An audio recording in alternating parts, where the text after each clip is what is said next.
Hi, welcome to another new video. I hope you guys doing very well, and in this video I am going to talk about how to implement bullet points in Excel sheets, and it will be a quick tutorial for you guys. So as you can see, we already have some sample over that place. So without any further ado, let's dive into the main topic.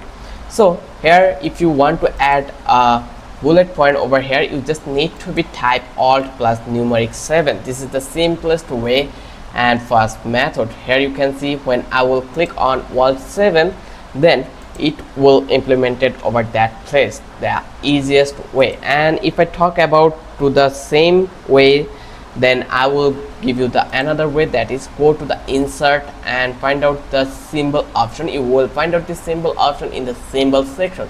Just click over here. Once you click over here, you just need to be select font like Calibri and Wingding, whatever you want. Then click on this options, Wingding, and character code is 108, and click on insert. As you can see, already inserted perfectly.